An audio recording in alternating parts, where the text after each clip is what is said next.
ನಮಸ್ಕಾರ ಸ್ನೇಹಿತರೆ, ತಮ್ಮೆಲ್ಲರಿಗೂ ಅಕ್ಕ ಎಸ್ ಅಕಾಡೆಮಿ ಅರ್ಪಿಸುವ ದ ಹಿಂದೂ ದಿನಪತ್ರಿಕೆ ವಿಶ್ಲೇಷಣೆ ವಿಡಿಯೋಗೆ ಸ್ವಾಗತ. ಸ್ನೇಹಿತರೆ, ದ ಹಿಂದೂ ದಿನಪತ್ರಿಕೆಯ ಇಂದಿನ ಪ್ರಮುಖ ಸುದ್ದಿಗಳ ವಿಶ್ಲೇಷಣೆ ವಿಷಯದಲ್ಲಿ ನಾವು ಮೊದಲನೆಯದಾಗಿ great omission in the draft disability policies. ಇದು ಡಿಸೆಬಿಲಿಟಿ ಪೀಪಲ್ಗೆ ಸಂಬಂಧಪಡುವಂತಹ ಸರ್ಕಾರ ಹೊಸ ಪಾಲಿಸಿಯನ್ನು ತರ್ತಾ ಇದೆ. ಅವ್ರನ್ನ ಹೆಚ್ಚಾಗಿ ಇನ್ನು ಸಬಲೀಕರಣಗೊಳಿಸೋ ರೀತಿಯಲ್ಲಿ ಆರೋಗ್ಯ, ಶಿಕ್ಷಣ, ಉದ್ಯೋಗ ಈ ಥರದ ಎಲ್ಲ ಅವಕಾಶಗಳಲ್ಲಿ ಅವರಿಗೆ ಹೆಚ್ಚಿನ ಪ್ರಾತಿನಿಧ್ಯ ಕಲ್ಪಿಸೋದಕ್ಕೋಸ್ಕರ ಹೊಸ ಪಾಲಿಸಿನ ತರ್ತಾ ಇದೆ. ಅದರಲ್ಲಿ ಕೆಲವು ರಾಜಕೀಯವಾಗಿ ಇರ್ತಕ್ಕಂತಹ ಅವರಿಗೆ ಅವಕಾಶಗಳನ್ನು, ಪೊಲಿಟಿಕಲ್ ರೈಟ್ಸ್ಗಳನ್ನು ಕೆಲವನ್ನ ಇದರಲ್ಲಿ ಮಿಸ್ ಮಾಡಿದೆ. ಆ ಹಿನ್ನೆಲೆಯಲ್ಲಿ ಈ ಆರ್ಟಿಕಲ್ನಲ್ಲಿ ನೋಡೋಣ. ಮತ್ತು ಎರಡನೇ ಆರ್ಟಿಕಲ್ ಎಕ್ಸ್ಪ್ಲೇನರ್ ಅಂತ, ಇದು ಡೆಲ್ಲಿ ದ ಹಿಂದೂ ವರ್ಷನ ಪತ್ರಿಕೆಯಲ್ಲಿ ಬಂದಿರತಕ್ಕಂತಹ ಸುದ್ದಿ. ಇದು the debate around the forest conservation rules. ಇದರಲ್ಲೂ ಕೂಡ ಸರ್ಕಾರ ಹೊಸ ಅರಣ್ಯಕ್ಕೆ ಸಂಬಂಧಪಟ್ಟಂತಹ ಹೊಸ ನೀತಿಗಳನ್ನು ತರ್ತಾ ಇದೆ. ಇದರಲ್ಲಿರ್ತಕ್ಕಂತಹ ಲೋಪದೋಷಗಳೇನು ಮತ್ತು ಏನು ಮಾರ್ಪಾಡುಗಳಾಗೋದಕ್ಕೆ ಸಜೆಷನ್ ಕೊಟ್ಟಿದ್ದಾರೆ ಆ ಥರ ಅನ್ನೋದನ್ನು ಈ ವಿಷಯದಲ್ಲಿ ನೋಡೋಣ. ಹಾಗೆ ಮೂರನೇ ವಿಚಾರವಾಗಿ ಎಕಾನಮಿಗೆ ಸಂಬಂಧಪಡುವಂಥದ್ದು ಈಸ್ ಪ್ರೊಟೆಕ್ಷನಿಸಮ್ ಕಂಪೇಟಬಲ್ ವಿತ್ ಲಿಬರಲೈಸೇಷನ್. ನಾವು LPGಗೆ 1992ನಲ್ಲಿ LPG ಏನಿದೆ, ಲಿಬರಲೈಸೇಷನ್, ಪ್ರೈವೇಟೈಸೇಷನ್ ಮತ್ತು ಗ್ಲೋಬಲೈಸೇಷನ್ಗೆ ಸಂಬಂಧಪಡೋ ರೀತಿಯಲ್ಲಿ ಈಗ ನಾವು ಪ್ರಸ್ತುತ ಆತ್ಮನಿರ್ಭರ್ ಯೋಜನೆಯನ್ನು ತಂದಿದ್ದೀವಿ. ಅದು ದೇಶದ ಉತ್ಪಾದಕತೆಯನ್ನು ಮತ್ತು ಎಕನಾಮಿಕಲಿ ನಾವು ಎಂಪವರ್ ಆಗೋದನ್ನು ಹೆಚ್ಚಿಸೋದಕ್ಕೋಸ್ಕರ ಭಾರತ ಸರ್ಕಾರ ಆತ್ಮನಿರ್ಭರತನ ಯೋಜನೆಯಲ್ಲಿ ತಂದು ಅದರಲ್ಲಿ ಪ್ರಮುಖವಾಗಿ ಉತ್ಪಾದನಾ ವಲಯ ಇರ್ಬೋದು ಮತ್ತು ರಕ್ಷಣಾ ವಲಯ ಎಲ್ಲದರಲ್ಲೂ ಕೂಡ ಒಂದು ಸ್ವಾವಲಂಬನೆಯನ್ನು ಸಾಧಿಸುವ ನಿಟ್ಟಿನಲ್ಲಿ ವಿಚಾರವಾಗಿ ಯೋಜನೆ ಜಾರಿಯಲ್ಲಿದೆ. ಅದು ಪ್ರೊಟೆಕ್ಷನಿಸಮ್ ಅನ್ನೋದೇನಿದೆ, ರಕ್ಷಣಾವಾದ ಅನ್ನೋದೇನಿದೆ, ಅದಕ್ಕೆ ಪೂರಕವಾಗಿ ಇದೆಯಾ ಅನ್ನೋದ್ರ ಬಗ್ಗೆ ಇದು ಕ್ರಿಟಿಸೈಸ್ ಮಾಡಿದೆ. ಅಂದರೆ ಆತ್ಮನಿರ್ಭರ್ ಭಾರತ್ ಯೋಜನೆಯನ್ನು ಇದು ಕ್ರಿಟಿಸೈಸ್ ಮಾಡಿರೋಂಥ ಆರ್ಟಿಕಲ್. ಇದು GS 3 ಪೇಪರ್ಗೆ ಸಂಬಂಧಪಡುವಂಥ ಎಕನಾಮಿ ಟಾಪಿಕ್ಗೆ ಬರುವಂಥದ್ದು. ಸ್ನೇಹಿತರೆ, ಈ ದಿನದ ಮೊದಲನೇ ಸುದ್ದಿಯಲ್ಲಿ ನಾವು the great omission in the draft disability policies. ಸರ್ಕಾರ ದಿವ್ಯಾಂಗರಿಗೋಸ್ಕರ ಅವರಿಗೆ ಇರುವಂತಹ ಏನು ಯೋಜನೆಗಳಿದ್ದಾವೆ ಮತ್ತು ಅವಕಾಶಗಳೇನಿದ್ದಾವೆ ಅವರಿಗೆ ಹೆಚ್ಚಿನದಾಗಿ ಅವು ದೊರೀಬೇಕು, ಸಮರ್ಪಕವಾಗಿ ಅವರನ್ನು ಪ್ರಮುಖ ಸಮಾಜದ ಇದರಲ್ಲಿ ಮುನ್ನೆಲೆಗೆ ತರಬೇಕು ಅನ್ನೋದನ್ನು ಆಲೋಚನೆಯಲ್ಲಿಟ್ಕೊಂಡು ಹೊಸ ಪಾಲಿಸಿಗೆ ತಿದ್ದುಪಡಿಗಳನ್ನು ತಂದಿದೆ. ಈ ಹಿನ್ನೆಲೆಯಲ್ಲಿ ಭಾರತದಲ್ಲಿ ಇರತಕ್ಕಂತಹ ದಿವ್ಯಾಂಗರ ಜನಸಂಖ್ಯೆಯನ್ನು ನಾವು ಗಮನಿಸೋದಾದರೆ 2011ರ ಪ್ರಕಾರ, ಸೆನ್ಸಸ್ನ ಪ್ರಕಾರವಾಗಿ ಒಟ್ಟು ದೇಶದಲ್ಲಿ 2.68 ಕೋಟಿಯಷ್ಟು ಜನ ದಿವ್ಯಾಂಗರಿದ್ದಾರೆ. ಅದು ನಮ್ಮ ದೇಶದ ಒಟ್ಟು ಜನಸಂಖ್ಯೆಯಲ್ಲಿ ಸುಮಾರು 2.21% ಪ್ರತಿಶತ ಆಗುವಂಥದ್ದು. ಇದರಲ್ಲಿ ಪ್ರಮುಖವಾಗಿ ಪುರುಷರ ಸಂಖ್ಯೆ 1.5 ಕೋಟಿಯಷ್ಟಿದ್ದರೆ ಮಹಿಳೆಯರ ಸಂಖ್ಯೆ ಇದರಲ್ಲಿ 1.18 ಕೋಟಿಯಾಗಿದೆ. ಇದು 2011 ಸೆನ್ಸಸ್ನ ಪ್ರಕಾರವಾಗಿದ್ದು, ಇತ್ತೀಚಿನ ಸೆನ್ಸಸ್ಸಿನ ನಡೆದಿಲ್ಲ. 2021ಗೆ ನಡೀಬೇಕಾಗಿತ್ತು, ಅದು ನಡೆದಿಲ್ಲ ಕೋವಿಡ್ ಕಾರಣಾಂತರಗಳಿಂದಾಗಿ. ಇದರ ಸಂಖ್ಯೆ ಇನ್ನೂ ಹೆಚ್ಚಾಗುವಂಥ ಚಾನ್ಸಸ್ಗಳಿದೆ. ಅದರಲ್ಲಿ ಪ್ರಮುಖವಾಗಿ ಈ ದಿವ್ಯಾಂಗರ ಜನಸಂಖ್ಯೆ ಇರುವಂತಹ ಹೆಚ್ಚು ವಸತಿ ಇರುವಂಥದ್ದು ರೂರಲ್ ಪ್ರದೇಶಗಳಲ್ಲಿ, ಗ್ರಾಮೀಣ ಭಾಗದಲ್ಲಿ, ಹಾಗೆ ಅರ್ಬನ್ ನಗರ ಪ್ರದೇಶಗಳಲ್ಲಿ ಇವರ ಸಂಖ್ಯೆ 31% ಇದೆ. ಹಾಗೆ ಯಾವ ದಿವ್ಯಾಂಗರಲ್ಲಿ ಯಾವ ಸಮಸ್ಯೆಗಳಿದೆ ಅನ್ನೋದನ್ನು ಹೆಚ್ಚಾಗಿ ಇವರು ಆ ಪಟ್ಟಿಗೆ ಸೇರ್ತಾರೆ ಅನ್ನೋದು ನೋಡೋದಾದರೆ, ಇನ್ ಮೂಮೆಂಟ್ ಅಂತಂದರೆ ಲೋಕೋಮೋಟರ್ಸ್, ಈ ಥರ ಅವರ ಕಾಲು ಕೈಗಳ ಚಲನೆಗೆ ಅವಕಾಶ ಇಲ್ಲದೆ ಇರೋ ಥರ ಅಂತಹ ಒಂದು ದಿವ್ಯಾಂಗರ ಸಂಖ್ಯೆ ಪ್ರತಿಶತ ಒಟ್ಟು 20%ನಷ್ಟು ಹೆಚ್ಚಾಗಿರುವಂಥದ್ದು. ಮತ್ತು ದೃಷ್ಟಿಮಾಂದ್ಯರು 19%, ಮತ್ತು ಶ್ರವಣ ದೋಷ ಇರುವಂಥವರು 19% ಆಗಿದ್ದಾರೆ. ಮತ್ತು ಮಾತುಕತೆ ತೊದಲುವಿಕೆ ಈ ಥರದ್ರಲ್ಲೆಲ್ಲ 7% ಇದ್ದಾರೆ. ಹಾಗೆ ಮಲ್ಟಿಪಲ್ ಡಿಸೆಬಿಲಿಟೀಸ್ಗಳ ಸಂಖ್ಯೆ ಇಲ್ಲಿ 8% ಇದೆ. ಅವರ ಶಿಕ್ಷಣ ಮಟ್ಟವನ್ನು ನಾವು ಗಮನಿಸೋದಾದರೆ ಅದರಲ್ಲಿ ಒಟ್ಟು ಪ್ರತಿಶತ 55%ನಷ್ಟು ಮಾತ್ರನೇ ದಿವ್ಯಾಂಗರಲ್ಲಿ ಶಿಕ್ಷಣವನ್ನು ಪಡೆದಿರ್ತಕ್ಕಂಥವರಾಗಿದ್ದಾರೆ. ಅದರಲ್ಲಿ 45% ಮಹಿಳೆಯರು ಮತ್ತು 62% ಪುರುಷರು. ಇಲ್ಲಿ ಮಹಿಳೆಯರದ್ದು ಸ್ಥಾನ ಇಲ್ಲೂ ಕೂಡ ಅಂಗವಿಕಲರಲ್ಲಿ ಕಡಿಮೆ ಇದೆ. ಹಾಗೆ ಎಂಪ್ಲಾಯ್ಮೆಂಟ್ ಸ್ಟೇಟಸ್ನ ನಾವು ನೋಡೋದಾದರೆ ಅವರ ಉದ್ಯೋಗ ಪ್ರಮಾಣದಲ್ಲಿ ಟೋಟಲ್ ಡಿಸೇಬಲ್ಡ್ ವರ್ಕರ್ಸ್ ಓನ್ಲಿ 36% ಇದೆ. ಇನ್ನು ಉಳಿದಿರ್ತಕ್ಕಂತಹ ವಿಭಾಗದಲ್ಲಿ ಅವರು ಇನ್ನು ಉಳಿದಿರ್ತಕ್ಕಂತಹ ಪ್ರತಿಶತ ಅವರು ನಿರುದ್ಯೋಗಿಗಳಾಗಿ ಇದ್ದಾರೆ. ಆ ಉದ್ಯೋಗ ರಂಗದಲ್ಲಿರ್ತಕ್ಕಂಥದ್ರಲ್ಲಿ 23%ನಷ್ಟು ಪ್ರತಿಶತ ಮಹಿಳೆಯರಿದ್ದಾರೆ, 47%ನಷ್ಟು ಪುರುಷರು ಇದ್ದಾರೆ. ಹಾಗೆ ಖಾಸಗಿ ವಲಯದಲ್ಲಿ ಇವರ ಉದ್ಯೋಗ ಏನು ಪ್ರಾತಿನಿಧ್ಯ ಇದೆ, ಇದು ತೀರಾ ಬೆರಳೆಣಿಕೆಯಷ್ಟು ಮಾತ್ರನೇ ಇದೆ. ಇದು ಸರ್ಕಾರಿ ವಲಯದಲ್ಲಿರ್ತಕ್ಕಂಥದ್ದು ಅಂತಲೇ ಹೇಳ್ಬೋದು. ಯಾಕೆ ಅಂತಂದರೆ ಕೆಲವು ರೂಲ್ಸ್ ರೆಗ್ಯುಲೇಷನ್ಸ್ ಇದೆ ಮತ್ತು ಅವರಿಗೆ ಪೂರಕವಾಗಿರುವಂತಹ ಕಾಯ್ದೆಗಳ ಮೂಲಕ ಅವರಿಗೆ ಸರ್ಕಾರ ಉದ್ಯೋಗ ನೀಡೋದ್ರಲ್ಲಿ ಕೆಲವು ಮೀಸಲಾತಿಗಳನ್ನು ಕಲ್ಪಿಸೋದ್ರಿಂದ ಈ ರೀತಿಯ ಪ್ರಮಾಣ ಇಷ್ಟು ಪರ್ಸೆಂಟೇಜನ್ನು ನಾವು ನೋಡ್ಬೋದಾಗಿದೆ. ನಮಗೆ ಸಂವಿಧಾನದಲ್ಲಿ ಅಂಗವಿಕಲರಿಗೂ ಕೂಡ ಕೆಲಸ ಮಾಡೋದಕ್ಕೆ ಸರ್ಕಾರಕ್ಕೆ ರಾಜ್ಯ ತತ್ವ ನಿರ್ದೇಶಕಗಳು ಏನಿದ್ದಾವೆ, DPSP ಅಂತ ಏನು ಹೇಳ್ತೀವಿ, ಇದರಲ್ಲಿ 41ನೇ ವಿಧಿಯಲ್ಲಿ ಪ್ರಕಾರ ಸರ್ಕಾರ ಎಲ್ಲ ವರ್ಗಗಳಿಗೂ ಕೂಡ ಸರ್ಕಾರ ಕೆಲಸ ಮಾಡಬೇಕು ಅನ್ನೋದನ್ನು ನಿರ್ದೇಶನವನ್ನು ಸಂವಿಧಾನ ನೀಡುತ್ತೆ. ಹಾಗೆ 1995ನೇ ಇಸ್ವಿಯಲ್ಲಿ ಮೊದಲನೇ ಬಾರಿಗೆ ಅಂಗವಿಕಲರಿಗೆ ಸಂಬಂಧಪಟ್ಟಿರುವ ರೀತಿಯಲ್ಲಿ ಅವರ ಸಬಲೀಕರಣಕ್ಕಾಗಿ ಒಂದು ಕಾಯ್ದೆಯನ್ನು ಜಾರಿಗೆ ತರ್ತಾರೆ ಪ್ರಥಮ ಬಾರಿಗೆ 1995ನೇ ಇಸ್ವಿಲಿ. ಆದರೆ ಹಿಂದಕ್ಕೆ ನಾವು ನೋಡೋದಾದರೆ ಅಂಗವಿಕಲರಿಗೋಸ್ಕರನೇ ಯಾವುದೇ ಅವರ ಕಲ್ಯಾಣಾಭಿವೃದ್ಧಿಗೆ ಅಂತೇಳಿ ಪ್ರತ್ಯೇಕವಾದಂತಹ ಯಾವುದೇ ಕಾನೂನುಗಳು ಇರಲಿಲ್ಲ. ಈ ಕಾನೂನನ್ನು ಜಾರಿ ಮಾಡುವಂತಹ ಇಲಾಖೆ ಯಾವುದು ಅಂತಂದರೆ ministry of social justice and empowerment, ಸಾಮಾಜಿಕ ನ್ಯಾಯ ಮತ್ತು ಸಬಲೀಕರಣ ಕೇಂದ್ರ ಸರ್ಕಾರದ ಇಲಾಖೆ ಇದು ಈ ಅಂಗವಿಕಲರ ಕಲ್ಯಾಣಾಭಿವೃದ್ಧಿಯನ್ನು ನೋಡ್ಕೊಳ್ಳುವಂತಹ ನೋಡಲ್ ಏಜೆನ್ಸಿಯಾಗಿದೆ.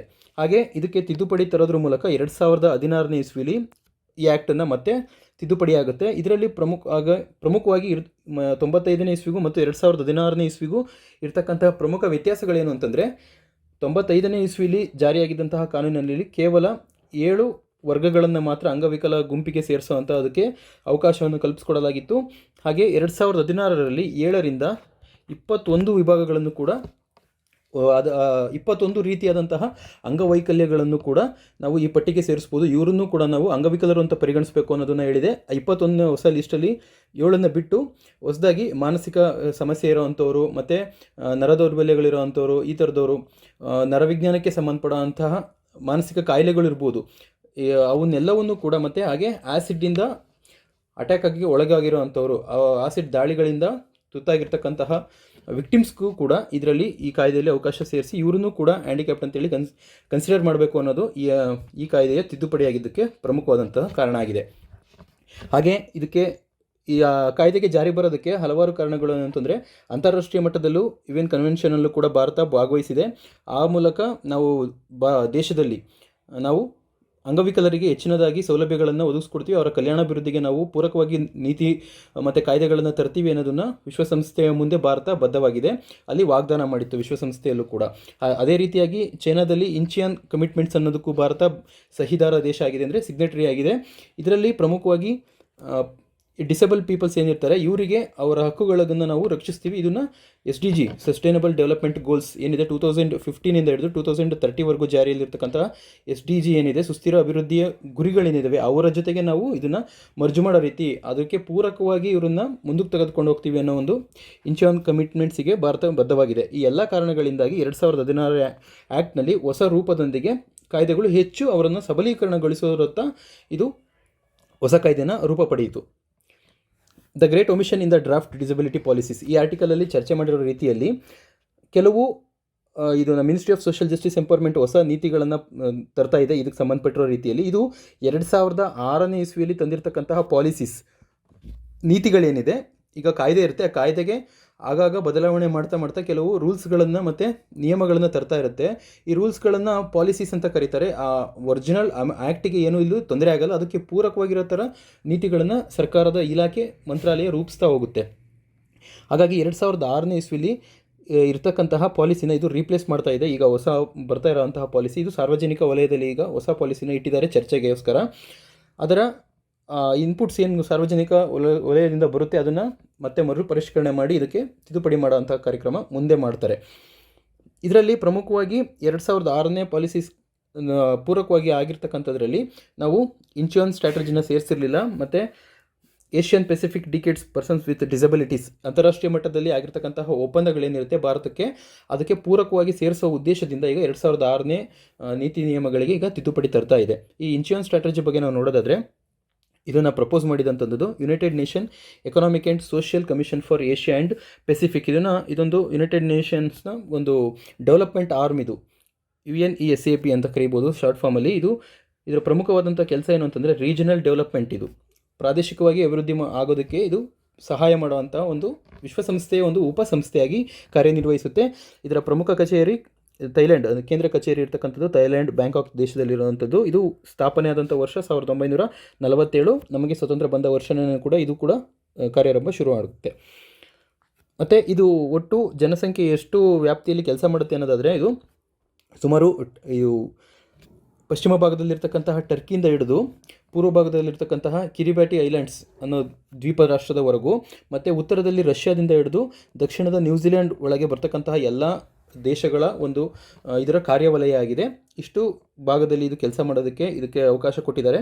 ಹಾಗೆ ಈ ಭಾಗದಲ್ಲಿ ವಾಸ ಮಾಡ್ತಕ್ಕಂತಹ ಜನಸಂಖ್ಯೆಯನ್ನು ನೋಡೋದಾದರೆ ಸುಮಾರು 4.1 ಬಿಲಿಯನ್ನಷ್ಟು ಇಲ್ಲಿ ಜನಸಂಖ್ಯೆ ವಸತಿ ಇದೆ. ಹಾಗೆ ಇದು ಜಗತ್ತಿನ 2/3 ಭಾಗದಷ್ಟು ಒಟ್ಟು ಜನಸಂಖ್ಯೆಯ ಈ ಭಾಗಗಳಲ್ಲಿ ನೆಲೆಸಿರ್ತಕ್ಕಂಥದ್ದು. ಇವರ ಕಲ್ಯಾಣಾಭಿವೃದ್ಧಿಗೋಸ್ಕರ ಈ UNESCP ಕೆಲಸ ಮಾಡುತ್ತೆ. ಇದರಲ್ಲಿ ಇಶ್ಯೂಸ್ ವಿತ್ ಡ್ರಾಫ್ಟ್ ಪಾಲಿಸೀಸ್ ಈಗ ಈ ಆರ್ಟಿಕಲಲ್ಲಿ ಕ್ಲೈಮ್ ಮಾಡಿರೋ ಪ್ರಕಾರ ಹೇಳಿರೋದೇನು ಅಂತಂದರೆ, ಇದರಲ್ಲಿ ಎಲ್ಲ ರೀತಿಯಾಗಿ ಅವರ ಎಲ್ಲ ವಲಯಗಳಿಗೆ ಅವಕಾಶವನ್ನು ಮಾಡಿಕೊಡೋದಕ್ಕೆ ನೀತಿಯನ್ನು ರೂಪಿಸಲಾಗಿದೆ. ಆದರೆ ಪ್ರಮುಖವಾಗಿ ಅದರಲ್ಲಿ ಅವರಿಗೆ ಶಿಕ್ಷಣ ಇರ್ಬೋದು, employment development, skill development, health, sports, cultures, social security, ಸಾಮಾಜಿಕ ಭದ್ರತೆಗೆ ಮತ್ತು accessibility and other institutional mechanism, ಸರ್ಕಾರಿ ಕಟ್ಟಡಗಳಿಗೆ ಪ್ರವೇಶ ಮಾಡೋದಕ್ಕೆ ಅಥವಾ ಸರ್ಕಾರದ ವತಿಯಿಂದ ಬಿಡುಗಡೆ ಆಗೋಂಥ ಯೋಜನೆಗಳ ಮಾಹಿತಿಯ ಬಗ್ಗೆ ಅವರಿಗೆ ಪೂರ್ತಿಯಾಗಿ ಅವ್ರನ್ನ ಆಕ್ಸೆಸ್ ಮಾಡೋದಕ್ಕೆ, ಅವರಿಗೆ ಸಮರ್ಪಕವಾಗಿ ಯೋಜನೆಯ ಬಗ್ಗೆ ಮಾಹಿತಿ ದೊರೆಯೋದಕ್ಕೆ ಎಲ್ಲ ರೀತಿಯಾದಂತಹ ಕ್ರಮಗಳನ್ನು ಕೈಗೊಳ್ತೀವಿ ಅಂತೇಳಿ ಈ ನೀತಿಯಲ್ಲಿ ಹೇಳಲಾಗಿದೆ. ಆದರೆ ಪ್ರಮುಖವಾದಂತಹ ಕೊರತೆಯನ್ನು ಕಾಣ್ತಾ ಇರೋದು ಅಂತಂದರೆ ಪೊಲಿಟಿಕಲ್ ಅಪ್ಲಿಫ್ಟ್ಮೆಂಟ್. ಅವರನ್ನು ರಾಜಕೀಯವಾಗಿ ಅವರಿಗೆ ಯಾವುದೇ ರೀತಿಯಾದಂತಹ ಪ್ರಾತಿನಿಧ್ಯ ಮತ್ತು ರಾಜಕೀಯ ವಲಯಕ್ಕೆ ಸಂಬಂಧಪಟ್ಟಿರೋ ರೀತಿಯಲ್ಲಿ ಅವರಿಗೆ ಯಾವುದೇ ರೀತಿಯಲ್ಲಿ ಮಾನ್ಯತೆಯನ್ನು ಕೊಟ್ಟಿಲ್ಲ ಅನ್ನೋದನ್ನು ಇಲ್ಲಿ ಕ್ರಿಟಿಸೈಸ್ ಮಾಡ್ತಾ ಇದ್ದಾರೆ ಈ ಹೊಸ ನೀತಿಯಲ್ಲಿ. ಇದರಲ್ಲಿ ಪ್ರಮುಖವಾಗಿ ವೋಟಿಂಗ್ ಪ್ರೊಸೆಸ್ ಇರ್ಬೋದು ಮತ್ತು barriers to the participation in party politics, ಈ ಥರದ ಪಕ್ಷ ಚಟುವಟಿಕೆಗಳಲ್ಲಿ ಅಥವಾ ರಾಜಕೀಯ ವಲಯಕ್ಕೆ ಸಂಬಂಧಪಟ್ಟಿರೋ ರೀತಿಯಲ್ಲಿ ಈ ನೀತಿಯಲ್ಲಿ ಕೊರತೆಗಳನ್ನು ಅನುಭವಿಸ್ತಾ ಇದ್ದಾರೆ. ಅದಕ್ಕೆ ಪೂರಕವಾಗಿ ನೀವು ಯಾವುದೇ ರೀತಿಯಲ್ಲಿ ಕ್ರಮಗಳನ್ನು ಕೈಗೊಂಡಿಲ್ಲ ಅನ್ನೋದು ಕ್ರಿಟಿಸೈಸ್ ಆಗಿದೆ. ಆದರೆ ಇದು ಇಂಚಿಯಾನ್ ಗೋಲ್ಸ್ ಏನಿದೆ ಅದಕ್ಕೆ ಇದು ವಿರುದ್ಧವಾಗಿದೆ. ಅಂದರೆ ಇಂಚಿಯನ್ ಗೋಲ್ಸಲ್ಲಿ ಚೈನಾದಲ್ಲಿ ಆಗಿರ್ತಕ್ಕಂಥದ್ರಲ್ಲಿ ಹೇಳಿದೆ, ಪ್ರಮುಖವಾಗಿ ಇವರಿಗೆ ಪೊಲಿಟಿಕಲಲ್ಲೂ ಕೂಡ ನಾವು ಅವಕಾಶ ಮಾಡಿಕೊಡ್ತೀವಿ ಅನ್ನೋದಕ್ಕೆ ದೇಶಗಳೆಲ್ಲವೂ ಬದ್ಧವಾಗಿದ್ದೀವಿ ಅಂತೇಳಿ ಅಲ್ಲಿ ಸಿಗ್ನೇಟರೀಸ್ ಆಗಿದ್ದಾವೆ. ಆದರೆ ಸ್ವಂತ ದೇಶದಲ್ಲಿ ಅವರು ಆ ರೀತಿಯಾದಂತಹ ಕಾನೂನುಗಳನ್ನು ಏನು ಸಮರ್ಪಕವಾಗಿ ಇವರು ಜಾರಿಗೆ ತರ್ತಾ ಇಲ್ಲ. ಹಾಗಾಗಿ ಇದಕ್ಕೆ ವಿರುದ್ಧವಾಗಿದೆ. ಇದು ಇಂಚಿಯನ್ ಗೋಲ್ಸ್ಗೆ ಮಾಡ್ತಿರ್ತಕ್ಕಂಥ ನೀತಿ ಏನಿದೆ ಇದು ವಿರುದ್ಧವಾಗಿದೆ ಅನ್ನೋದನ್ನು ಹೇಳ್ತಾ ಇದ್ದಾರೆ. Right to person with disability act 2016 ಆ್ಯಕ್ಟಲ್ಲಿ ಅದು ಕ್ಲಿಯರಾಗಿ ಮೆನ್ಷನ್ ಮಾಡಿದೆ. ಎಲೆಕ್ಷನ್ ಕಮಿಷನ್ನು, ಭಾರತೀಯ ಚುನಾವಣಾ ಆಯೋಗ ಮತ್ತು ರಾಜ್ಯ ಚುನಾವಣಾ ಆಯೋಗಗಳು ಕೂಡ ಇಬ್ಬರೂ ಸೇರಿ ಕೆಲಸ ಮಾಡಬೇಕು. ಈ ಅಂಗವಿಕಲರ ಏನು ಅವರ ಚುನಾವಣೆ ಭಾಗವಹಿಸುವಂತಹ ಪ್ರಕ್ರಿಯೆಗಳಿದ್ದಾವೆ ಅವರಿಗೆ ಎಲ್ಲ ರೀತಿಯಾದಂಥ ವ್ಯವಸ್ಥೆಗಳನ್ನು ಮಾಡಿಕೊಡ್ಬೇಕು. ಅದು polling stations are accessible to the persons, ಅವರಿಗೆ ಸುಲಭವಾಗಿ ಬರೋ ರೀತಿಯಲ್ಲಿ ವೀಲ್ ಚೇರ್ಸ್ ಆ ಥರದ್ದಿರ್ಬೋದು, ಮತ್ತು ಬ್ಯಾಲೆಟ್ ಪೇಪರ್ಗಳು, ವೋಟಿಂಗ್ ಮಿಷಿನ್, ಈ ಥರದ್ರ ಬಗ್ಗೆ ಚುನಾವಣಾ ಪ್ರಚಾರದಲ್ಲಿ ಅವರಿಗೆ ಈಗ ದೃಷ್ಟಿಮಾಂದ್ಯರು ಇರ್ತಾರೆ, ಶ್ರವಣ ದೋಷ ಉಳ್ಳವರು ಇದ್ದವ್ರು ಇರ್ತಾರೆ, ಮತ್ತು ಓಡಾಡೋಕ್ಕೆ ಆಗದೇ ಇರೋ ಥರದವ್ರು ಇರ್ತಾರೆ. ಅವ್ರು ಎಲ್ಲರಿಗೂ ಕೂಡ ಮಾಹಿತಿ ತಲುಪಬೇಕು. ಆ ಪಕ್ಷದಲ್ಲಿ ನಿಂತಿರುವಂಥ ಅಭ್ಯರ್ಥಿ ಯಾರಿದ್ದಾರೆ, ಅವರು ಪಕ್ಷದ ಪ್ರಣಾಳಿಕೆಗಳು ಏನಿದೆ, ಅದ್ರ ಬಗ್ಗೆ ಎಲ್ಲದ ರೀತಿಯಲ್ಲೂ ಕೂಡ ಈ ಅಂಗವಿಕಲರಿಗೂ ಕೂಡ ಈ ಮಾಹಿತಿಗಳು ಸಮರ್ಪಕವಾಗಿ ತಲುಪಬೇಕು. ಅವರು ಚುನಾವಣಾ ಪ್ರಕ್ರಿಯೆಗಳಲ್ಲಿ ಯಶಸ್ವಿಯಾಗಿ ಸಂಪೂರ್ಣವಾಗಿ ಭಾಗವಹಿಸುವ ನಿಟ್ಟಿನಲ್ಲಿ 2016ರ ಕಾಯ್ದೆ ಎಲೆಕ್ಷನ್ ಕಮಿಷನ್ ಮತ್ತು ಸ್ಟೇಟ್ ಎಲೆಕ್ಷನ್ ಕಮಿಷನ್ಗಳಿಗೂ ಕೂಡ ಡೈರೆಕ್ಷನ್ನ ಕೊಟ್ಟಿದೆ. ನೀವು ಇವರನ್ನು ಹೆಚ್ಚಾಗಿ ಚುನಾವಣಾ ಪ್ರಕ್ರಿಯೆಗೆ ಒಳಪಡಿಸುವ ರೀತಿಯಲ್ಲಿ ಕಾನೂನುಗಳನ್ನು ಮತ್ತು ಸುಧಾರಣೆಗಳನ್ನು ನೀವು ತರಬೇಕು ಅಂತ. ಆದರೆ ಅವೆಲ್ಲವನ್ನೂ ಕೂಡ ಅವು ಯಾವುದೇ ರೀತಿಯಾಗಿ ಸಂಪೂರ್ಣವಾಗಿ ಜಾರಿಗೆ ಬಂದಿಲ್ಲ ಇನ್ನು. ಹಾಗಾಗಿ political parties in India still do not find disables as a large electorate. ಇದಕ್ಕೆ ಪ್ರಮುಖವಾದಂಥ ಕಾರಣ ಏನು ಅಂತಂದರೆ, ರಾಜಕೀಯ ವಲಯದ ಯಾವುದಾದ್ರೂ ಜನಕಲ್ಯಾಣ ಅಭಿವೃದ್ಧಿ ಕೆಲಸ ಆಗಬೇಕು ಅಂತಂದರೆ ಅದು ಪ್ರಮುಖವಾಗಿ ರಾಜಕೀಯ ಪಕ್ಷಗಳಿಂದನೇ ಆಗುವಂಥದ್ದು. ಅವು ಜನರ ಬೇಡಿಕೆಗಳನ್ನು ಅದಕ್ಕೆ ಅನುಗುಣವಾಗಿ ಅವರು ತಮ್ಮ ಅವರ ಪ್ರಣಾಳಿಕೆಯನ್ನು ಸೃಷ್ಟಿ ಮಾಡ್ತಾರೆ. ಹಾಗೆ ಅವರು ಸರ್ಕಾರ ರಚನೆ ಮಾಡಿದ ಮೇಲೂ ಕೂಡ ತಮ್ಮ ವಾಗ್ದಾನ ಈಡೇರಿಸಲು ಪ್ರಯತ್ನ ಮಾಡ್ತಾರೆ. ಆದರೆ ಈ ದಿವ್ಯಾಂಗರ ಅಥವಾ ಅಂಗವಿಕಲರ ಏನು ಒಂದು ಸಮುದಾಯ ಇದೆ, ಈ ಗುಂಪಿದೆ, ಇವರನ್ನು ರಾಜಕೀಯ ಪಕ್ಷಗಳು ಇದುವರೆಗೂ ಆಗಿ ಮೇಜರ್ ಸ್ಟೇಕ್ ಹೋಲ್ಡರ್ಸ್ ಅಂತ ಕನ್ಸಿಡರ್ ಮಾಡ್ತಾ ಇಲ್ಲ.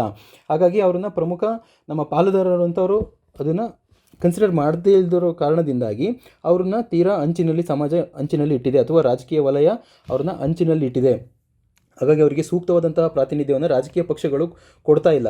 ಹಾಗೆ ಸೆಂಟ್ರಲ್ ಗೌರ್ಮೆಂಟಲ್ಲೂ ಕೂಡ ಯಾವುದೇ does not maintain data on disability aspect of the members. ಕೇಂದ್ರ ಸರ್ಕಾರದಲ್ಲೂ ಕೂಡ ಎಷ್ಟು ಜನ ಮಂತ್ರಿಗಳಿದ್ದಾರೆ, ಎಷ್ಟು ಜನ ಸದಸ್ಯರಿದ್ದಾರೆ ಪಾರ್ಲಿಮೆಂಟಲ್ಲಿ, ರಾಜ್ಯಸಭೆಯಲ್ಲಿ, ಲೋಕಸಭೆಯಲ್ಲಿ, ಹಾಗೆ ಇದ್ರ ಬಗ್ಗೆ ವಿವಿಧ ಶಾಸನ ಸಭೆಗಳಲ್ಲಿ ಇವರ ಪ್ರಾತಿನಿಧ್ಯ ಎಷ್ಟಿದೆ, ಮತ್ತು ಲೋಕಲ್ ಪಂಚಾಯತ್ ಲೆವೆಲಲ್ಲಿ ಇವರ ಪ್ರಾತಿನಿಧ್ಯ ಎಷ್ಟಿದೆ ಅನ್ನೋದು ಕೂಡ ಸರ್ಕಾರದ ಹತ್ರ ಸರಿಯಾದಂತಹ ಡಾಕ್ಯುಮೆಂಟೇಷನ್ನು, ಡಾಟಾಗಳು ಇದರಲ್ಲಿ ಇಲ್ಲ.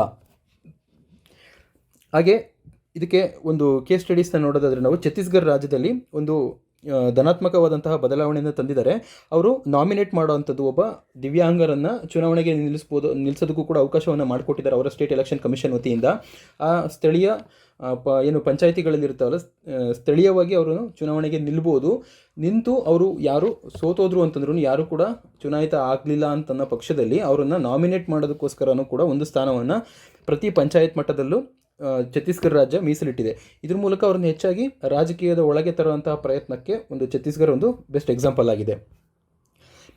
ಹಾಗೆ ಇದಕ್ಕೆ ಪರಿಹಾರವನ್ನು ನಾವು ನೋಡೋದಾದರೆ ಇದರಲ್ಲಿ the policy can follow the 4 project approach. ಇದು 4 ಅಪ್ರೋಚ್ಗಳನ್ನು ಇವರು ಕೊಡ್ತಾ ಇದ್ದಾರೆ ಯಾವ ರೀತಿ ಮಾಡ್ಬೋದು ಅಂತ. Building the capacity of the disable people organisation and empowering their member through training in electoral system. ಚುನಾವಣಾ ಪ್ರಕ್ರಿಯೆಗಳಲ್ಲಿ ಇವ್ರನ್ನ ಹೆಚ್ಚಾಗಿ ಇವರ ಸಾಮರ್ಥ್ಯ ವೃದ್ಧಿ ಮಾಡೋದಕ್ಕೋಸ್ಕರ ಇವರನ್ನ ಒಳಗೊಳ್ಳುವಿಕೆ ಮಾಡಬೇಕು, ಇನ್ಕ್ಲೂಷನ್ ಮಾಡಬೇಕು ಇವರನ್ನ. ಮತ್ತು ಬೇಸಿಕ್ ಆರ್ಗನೈಸೇಷನ್ NGOಗಳ ಮೂಲಕ ಇವರಿಗೆ ತರಬೇತಿಯನ್ನು ಕೊಡೋವಂಥದ್ರ ಮೂಲಕ ಇವರನ್ನ ದೂರ ಇರೋವಂಥವ್ರನ್ನ ಹತ್ರಕ್ಕೆ ತರಬೇಕು. ಮತ್ತು the creation amendments of removal of legal and regulatory frameworks by law makers and election bodies to encourage the political parties of the disabled. ಇವರಿಗೆ ಪೊಲಿಟಿಕಲ್ ಪಾರ್ಟೀಸ್ಗಳು ಕೂಡ ಇವರ ಬಗ್ಗೆ ಗಮನ ಹರಿಸಬೇಕು. ಇವ್ರಿಗೂ ಕೂಡ ಒಂದು ಪ್ರಾತಿನಿಧ್ಯವನ್ನು ಕೊಡೋ ಅಂಥದಕ್ಕೆ ಪಕ್ಷಗಳನ್ನು ಸರ್ಕಾರ ಪ್ರೇರೇಪಿಸಬೇಕು. ಇದರಲ್ಲಿ ರಾಜ್ಯ ಸರ್ಕಾರ, ಕೇಂದ್ರ ಸರ್ಕಾರ ಮತ್ತು ಚುನಾವಣಾ ಆಯೋಗ ಎಲ್ಲರೂ ಸೇರಿ ಕೆಲಸ ಮಾಡಬೇಕು ಅನ್ನೋದನ್ನು ಹೇಳಿದ್ದಾರೆ. ಮತ್ತು inclusion of civil societies to conduct domestic election observation or voter education campaigns. Civil ಸೊಸೈಟಿಗಳನ್ನು ಇದರಲ್ಲಿ ಹೆಚ್ಚಾಗಿ ಇನ್ವಾಲ್ವ್ ಮಾಡಬೇಕು, ಅವ್ರ ಮೂಲಕ ಜಾಗೃತಿ ಮೂಡಿಸಬೇಕು. ಸಮಾಜದಲ್ಲಿ ಎಲ್ಲ ಜನನೂ ಒಂದೇ, ಮತ್ತು ಅಂಗವಿಕಲರನ್ನು ನಾವು ಒಂದು ಕಳಂಕರಹಿತವಾಗಿ ನೋಡುವಂತಹ ಪದ್ಧತಿಗಳಿದ್ದಾವೆ. ಇದನ್ನು ಸೋಷಿಯಲ್ ಸ್ಟಿಗ್ಮಾ ಅಂತ ಕರಿತೀವಿ. ಇವ್ರನ್ನ ಒಂದು ರೀತಿಯಾಗಿ ತುಚ್ಛ ಭಾವನೆಯಿಂದ ಇವ್ರನ್ನೇನೋ ಸೆಕೆಂಡ್ರಿ ಸಿಟಿಸನ್ ಥರ ಕಾಣೋ ಅಂಥದ್ದು ಇದನ್ನು ನಾವು ಮಾಡಬಾರ್ದು. ಹೀಗಾಗಿ ನಾಗರಿಕ ಸಂಸ್ಥೆಗಳೇನಿದ್ದಾವೆ ಅಥವಾ ನಾಗರಿಕ ಸಂಘಟನೆಗಳು ಮತ್ತು ಶಾಲಾ ಮಕ್ಕಳುಗಳು ಇವರಿಗೆಲ್ಲ ಜಾಗೃತಿ ಮೂಡಿಸೋ ಅಂತಹ ಕಾರ್ಯಕ್ರಮಗಳನ್ನು ಸರ್ಕಾರ ಹೆಚ್ಚಾಗಿ ಮಾಡಬೇಕಾಗುತ್ತೆ. ಮತ್ತು the conduct A meaningful outreach. ಅವ್ರನ್ನ ಎಲೆಕ್ಷನ್ ಕ್ಯಾಂಪೇನ್ಗಳಲ್ಲಿ, ಸ್ಟ್ರಾಟಜಿಗಳಲ್ಲಿ ಅವ್ರದ್ದು ಸಲಹೆಗಳನ್ನು ತೆಗೆದುಕೊಳ್ಬೇಕಾಗುತ್ತೆ. ಸರ್ಕಾರ ಈಗ ಆಲ್ರೆಡಿ 4% ಅವ್ರಿಗೆ ಅಂಗವಿಕಲರಿಗೆ ಉದ್ಯೋಗ ಮೀಸಲಾತಿಯನ್ನು ಕಲ್ಪಿಸ್ಕೊಟ್ಟಿದೆ. ಹಾಗೆ ಹಲವಾರು ರೀತಿಯಾದಂತಹ ಸರ್ಕಾರದ ವತಿಯಿಂದ ಕಾರ್ಯಕ್ರಮಗಳು ಜಾರಿಯಲ್ಲಿದ್ದಾವೆ ಅವರ ಶ್ರೇಯಾಭಿವೃದ್ಧಿಗೋಸ್ಕರ. Deen Dayal disabled rehabilitation scheme ಅನ್ನೋದಿದೆ. ಇದರ ಮೂಲಕ NGOಗಳಿಗೆ ಹಣ ಬಿಡುಗಡೆ ಮಾಡುತ್ತೆ ಸರ್ಕಾರ. ಆ NGOಗಳು ಸ್ಪೆಷಲ್ ಸ್ಕೂಲ್ಸ್ಗಳನ್ನು ಅವರಿಗೋಸ್ಕರ ಮತ್ತು ವೆಕೇಷನಲ್ ಟ್ರೈನಿಂಗ್ ಸೆಂಟರ್ಗಳು ಈ ಥರದವನ್ನ ರನ್ ಮಾಡೋವಂಥದ್ದು. ಮತ್ತು national fellowship for students with disabilities. ದಿವ್ಯಾಂಗ ಯಾರು ಇರ್ತಾರೆ ಇವರಿಗೆ ಉನ್ನತ ಶಿಕ್ಷಣಕ್ಕೆ ಅವರಿಗೆ ಅನುವಾಗುವಂತೆ ವಾರ್ಷಿಕವಾಗಿ 200 ಜನರಿಗೆ ವಿದ್ಯಾರ್ಥಿ ವೇತನವನ್ನು ಕೇಂದ್ರ ಸರ್ಕಾರದ ವತಿಯಿಂದ ಬಿಡುಗಡೆ ಮಾಡುವಂತಹ ಕಾರ್ಯಕ್ರಮ ಇದೆ. ಮತ್ತು ಆಕ್ಸೆಸಬಲ್ ಇಂಡಿಯಾ ಕ್ಯಾಂಪೇನ್ ಅನ್ನೋದು ಇದು ಟ್ರಾನ್ಸ್ಪೋರ್ಟೇಷನ್ಗೆ ಸಂಬಂಧಪಡುವಂಥದ್ದು, ಇನ್ಫ್ರಾಸ್ಟ್ರಕ್ಚರ್ಗೆ ಸಂಬಂಧಪಡುವಂಥದ್ದು.